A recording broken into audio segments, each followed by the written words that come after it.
Hello, my name is Runar Framnes. I'm a professor and international dean at the Norwegian Business School. I am here today at USB for the LeadersAngle, presenting some Scandinavian research on the internal factors for internationalization of small and medium-sized companies. And an edited version of my presentation will follow. Thank you. The background today is some research that I did with my colleague Professor Solberg, Karl-Arthur Solberg. We started back in the 90s. The preparedness for internationalization, low, medium, high, or we can call it childhood, adolescence, and adult companies when it comes to internationalization. In our model, we use four variables. First of all, it's the international corporate culture.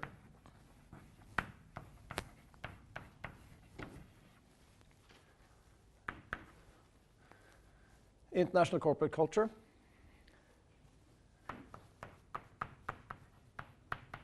International network. Market share in reference markets.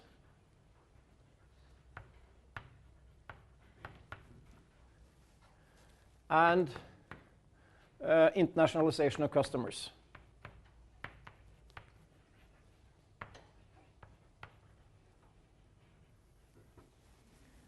These are the four factors that contribute internally to the company's internationalization. And we have to take good care of these. The most important of all the driving factors, the international corporate culture, which I define by the ACE model.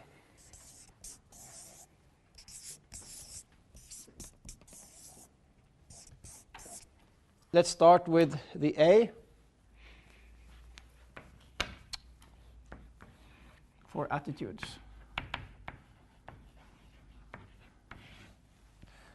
C for competence. And E for embodiment. Attitudes are competence, but I do need to explain embodiment. The word is in fact biblical. I mean, when you go to communion, you get wine and bread, and that's the embodiment of Christ. Isn't that what they say? Embodiment, that means that the organization has to get it into the bloodstream.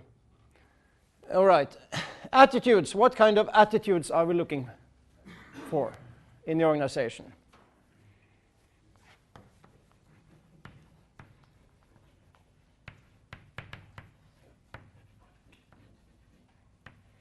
We are looking for opportunity seekers. An opportunity, it's like an open window, but the window is only open for a limited period of time. We are looking for that kind of attitude, people who can see and go after the proactive as to opportunities.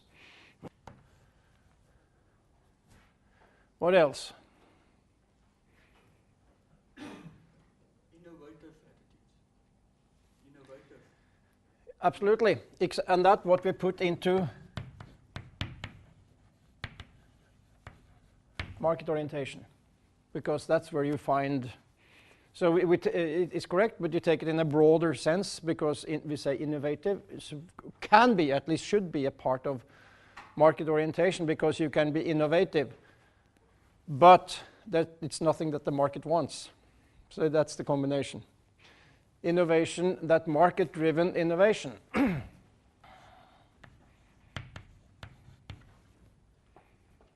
What kind of risk attitude does the company have?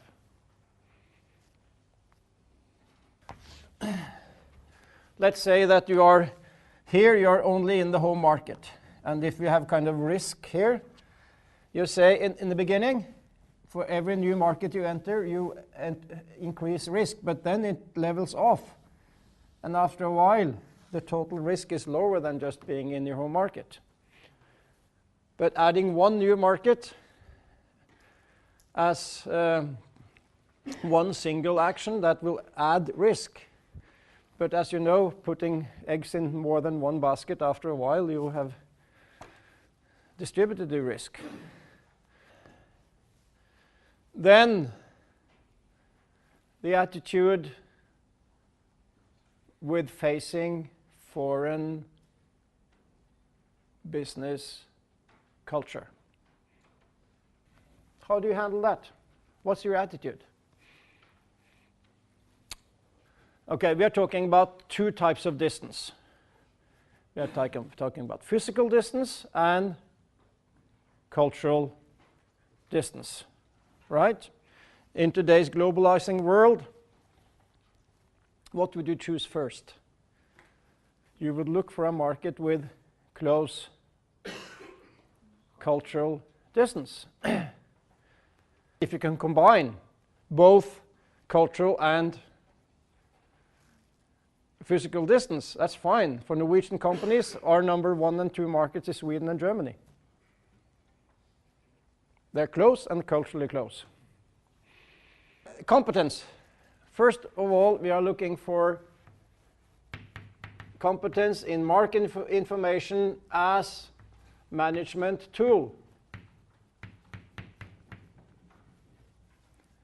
Understanding what kind of information is necessary for what kind of strategical and tactical decisions, and when. Then you have the marketing mix competence. Normally I say, what are the 3 most important marketing mix parameters in internationalization? Number 1 is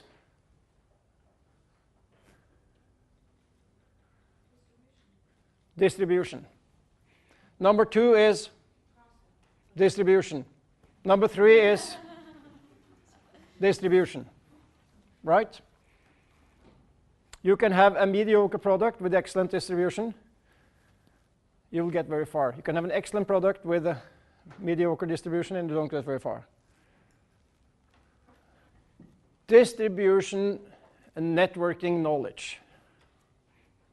People who know how to recruit and motivate, find the right agents, the right distributors, if necessary drink beer with them, if necessary drink wine with them, if necessary take them to a rugby game. That could also be a skill, a competence. You have to find out who are your customers. Okay, recruit that sales manager accordingly. Language and culture competence. Guess what comes with language?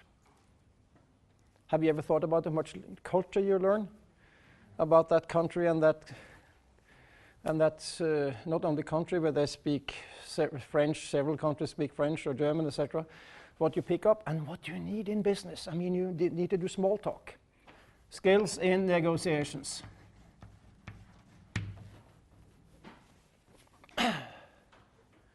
And again, as I say, if you come from a northwestern culture, you are at a disadvantage. And if you come from a Scandinavian culture, you are especially at a disadvantage when it comes to international negotiations. Why?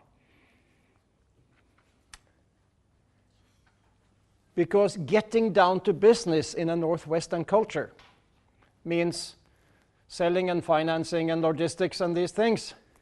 When you get to a more eastern and southern culture, the name of the game is negotiations, play chess. But as to us, negotiation. Okay, let's get it done and over with, so we can get down to business.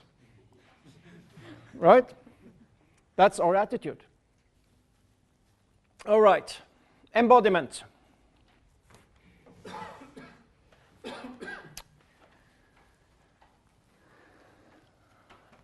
It's not easy to research embodiment. We have to find some variables that kind of explain. So what we did in these 400 companies, we had these people just have a diary. Every day, every week, how many hours do you spend on anything that's got to do with internationalization? And then we used that as a proof of, or lack of, embodiment. Is that okay? We gathered this information. What is the percentage of time used by the chairman in board meetings and preparation for board meetings, the CEO, the personnel manager, the financial manager, the operations manager, how much time. And my colleague Solberg, he wrote a quite infamous article based afterwards called Successful and Unsuccessful Exporters. Looked at the 1/3 that did best and the 1/3 that did worst. And what was the parameter for bad and good and bad? The development and bottom line. We looked at the bottom line of the company, the bottom line from their export activities. Is that a good parameter? Isn't that what it's all about? In the end, make money, have bottom line. So we looked at the bottom line of these companies over a few years. For this one, for embodiment, we looked at how much time did these key people in the organization spend on internationalization.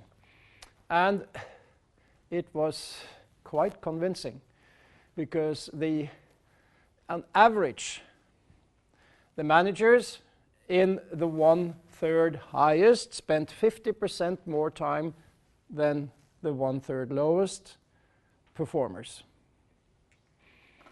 The financial director spent 18% on international matters in the lowest third and 27% in the highest third. The CEO spent, I think it was 22 or 23% on international matters in the highest third, no, in the lowest third, and about 37, 38% on the highest third. That was, I mean, the average. We looked at all these, the key positions, and the answer was very clear. So that's what we used in order to kind of circumvent the problem of just asking people, because then they will always paint a rosier painting, won't they? Thank you.